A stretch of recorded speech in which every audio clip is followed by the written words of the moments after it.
Hello friends, welcome to our channel. दोस्तों, हमारे द्वारा शुरू की गई एंशिएंट हिस्ट्री की सीरीज की ये 16th वीडियो है। और दोस्तों, आज की इस वीडियो में मैं आपको पुष्यभूति डायनेस्टी यानी पुष्यभूति वंश के बारे में बताऊंगा। और दोस्तों, पुष्यभूति वंश के अंदर हम मेनली हर्षवर्धन, जिसे हम हर्ष भी कहते हैं, उसके बारे में जानेंगे। तो दोस्तों, मैं उम्मीद करता हूं कि आप इस वीडियो को लास्ट तक ज़रूर देखेंगे और इसे अपने ज़्यादा से ज़्यादा दोस्तों के साथ शेयर भी करेंगे। तो चलिए शुरू करते हैं। तो दोस्तों, जब गुप्ता एम्पायर का पतन हुआ, गुप्त साम्राज्य का जब पतन हुआ, तो उसके बाद बहुत से नए वंशों का उदय हुआ था। जैसे पंजाब में हूण वंश का उदय हुआ था, और मालवा और मगध में उत्तर गुप्त वंश का उदय हुआ, कन्नौज में मौखरी वंश का उदय हुआ, और साथ ही थानेश्वर जो कि हरियाणा के अंबाला डिस्ट्रिक्ट में है, यहाँ पुष्यभूति वंश का उदय हुआ। तो देखिए, जो ये पुष्यभूति वंश था, ये बहुत ही फेमस वंश था, तो इसके बारे में हमें जानना बहुत ज़रूरी है। तो देखिए, जो ये पुष्यभूति वंश था, इसे वर्धन वंश भी कहते थे, और आपने हर्षवर्धन का नाम तो सुना ही होगा। तो देखिए, जो ये हर्षवर्धन था, ये भी इसी डायनेस्टी का एक रूलर था। तो चलिए एक एक करके इस डायनेस्टी के हम रूलर्स के बारे में जानते हैं। तो देखिए, जो ये पुष्यभूति वंश था, वर्धन वंश था, इसकी स्थापना पुष्यभूति ने की थी, इसलिए इसी के नाम पर हम इसे पुष्यभूति वंश भी कहते हैं। और ये डायनेस्टी थी, पुष्यभूति वंश था, इनकी जो कैपिटल थी वो थानेश्वर थी। थानेश्वर हरियाणा के कुरुक्षेत्र डिस्ट्रिक्ट में है, और प्रेजेंट टाइम पे से हम थानेसर भी कहते हैं। और इस डायनेस्टी में जो ये पुष्यभूति डायनेस्टी थी, इसमें बहुत से एम्पायर्स ने रूल किया था, जिनमें से प्रभाकर वर्धन और हर्षवर्धन फेमस थे।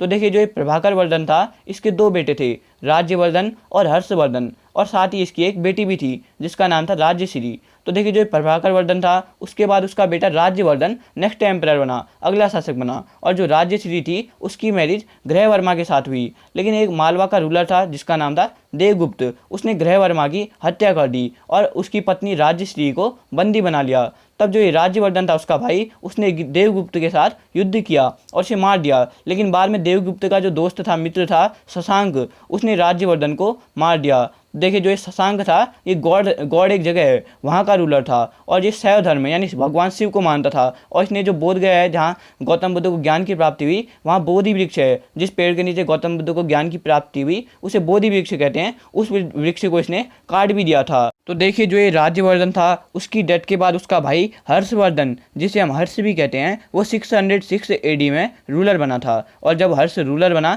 तब उसकी एज 16 थी, ठीक है, 16 साल का था, तब वो राजा बन गया था। और देखिए, जब हर्ष 606 AD में राजा बना, तो उसने एक नया संवत भी शुरू करा, नया कैलेंडर शुरू करा, और उस कैलेंडर का नाम हर्ष संवत भी है। और ये कब शुरू हुआ था, ये क्वेश्चन पूछा भी जाता है। तो जो हर्ष संवत था, ये 606 AD में शुरू हुआ था।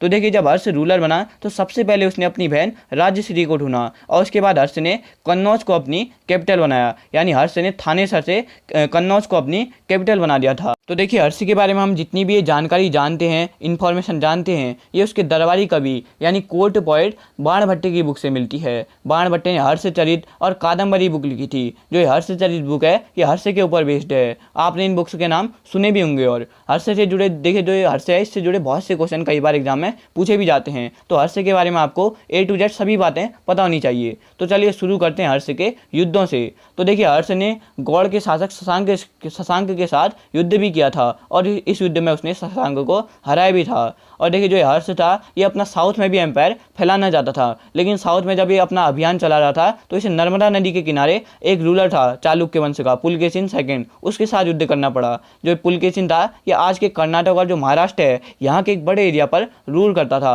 और उसकी जो कैपिटल थी, वो कर्नाटक में आज के बीजापुर डिस्ट्रिक्ट में बादामी थी। और जब हर्ष और पुलकेशिन का युद्ध हुआ, तो इस युद्ध में हर्ष डिफीट हुआ, यानी हर्ष हार गया इस युद्ध में। और इस युद्ध के बारे में जो इन्फॉर्मेशन है, वो ऐहोल इंस्क्रिप्शन से मिलती है, यानी कि जो ऐहोल का अभिलेख है, उससे हमें इस युद्ध के बारे में जानकारी मिलती है। और ये क्वेश्चन कई बार एग्जाम में पूछा भी जा चुका है। साथ ही हर्ष ने कश्मीर पर भी अटैक करा था, और वो वहाँ से गौतम बुद्ध का दांत लेकर आया था। तो देखिए, हर्ष के शासनकाल में ही ह्वेनसांग, जो कि चीन का एक ट्रैवलर था, वो भी 630 AD में इंडिया आया था, और लगभग वो 645 AD के आसपास वापस चाइना चले गया था। तो इसलिए लगभग वो 15 साल तक इंडिया में रहा था। और देखिए, ह्वेनसांग जब वापस गया चाइना, तो उसने वहाँ एक बुक भी लिखी थी, और उस बुक का नाम कई बार एग्जाम में पूछा जाता है। इस बुक में उसने अपनी यात्रा के बारे में लिखा, और हर्ष के शासनकाल के बारे में लिखा, यानी हर्ष का समाज कैसा था, उस बारे में भी उसने अपनी बुक में लिखा था। और इस बुक का नाम कई बार एग्जाम में पूछा जाता है। तो इस इस बुक का नाम था CU की। तो देखिए जो ये हर्ष था इसकी यात्रा थी, इसके बारे में हम भी और ज़्यादा डिटेल में पढ़ेंगे।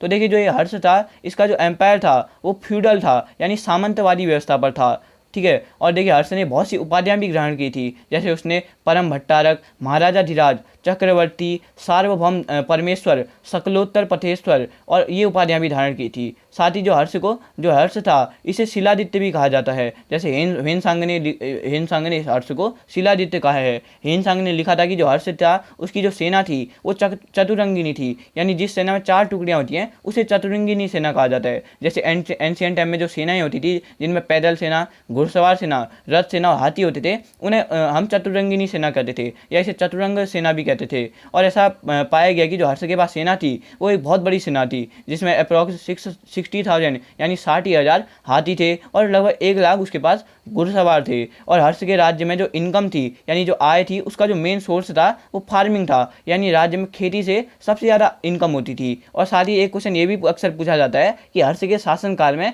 भू राजस्व यानी लैंड जो रिवेन्यू था वो कितना था, यानी टैक्स, या कहें हम टैक्स भी कह सकते हैं इसे, टैक्स कितना था। तो देखिए जो हर्ष का शासनकाल था उस समय प्रोडक्शन का 1/6 पार्ट टैक्स के रूप में देना होता था, यानी जो टैक्स था वो 1/6 था। अगर हर्ष के धर्म की बात करें तो हर्ष के शासनकाल में सभी धर्मों को मान्यता दी जाती थी, यानी हर्ष धर्म सहिष्णु था। लेकिन ऐसा माना जाता है कि हर्ष पहले शैव था, यानी शिव भगवान को मानता था, लेकिन बाद में उसने बौद्ध धर्म को मानने लग गया था। वो हर्ष ने लगभग 643 AD में कन्नौज में और प्रयाग में 2 विशाल धार्मिक सभाएं भी कराई थी। साथ ही जो आज के टाइम में कुंभ मेला होता है ये जो हर साल में लगता है, इसे भी हर्ष ने ही शुरू करा था।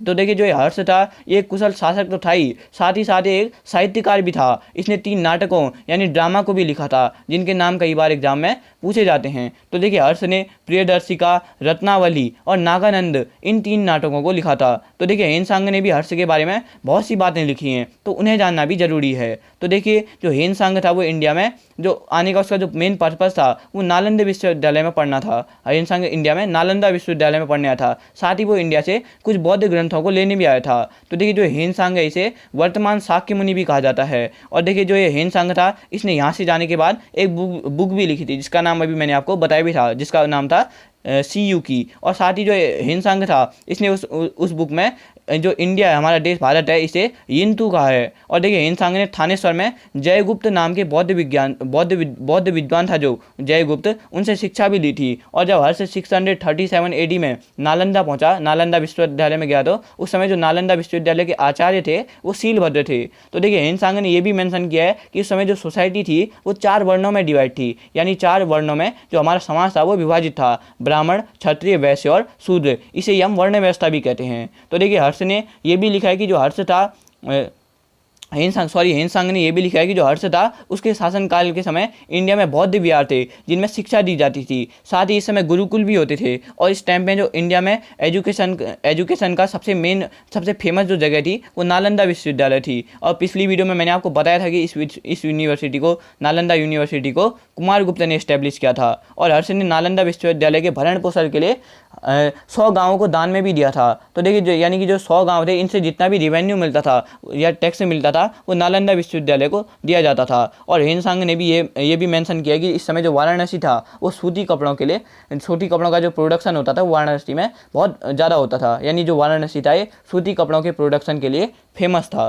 तो दोस्तों मैं उम्मीद करता हूँ कि आज की वीडियो आपको नॉलेजेबल लगी होगी, हेल्पफुल लगी होगी। तो अगर आपको वीडियो हेल्पफुल लगती है तो इसे अपने ज़्यादा से ज़्यादा दोस्तों के साथ शेयर जरूर करें और हमारे चैनल को सब्सक्राइब करना ना भूलें। धन्यवाद।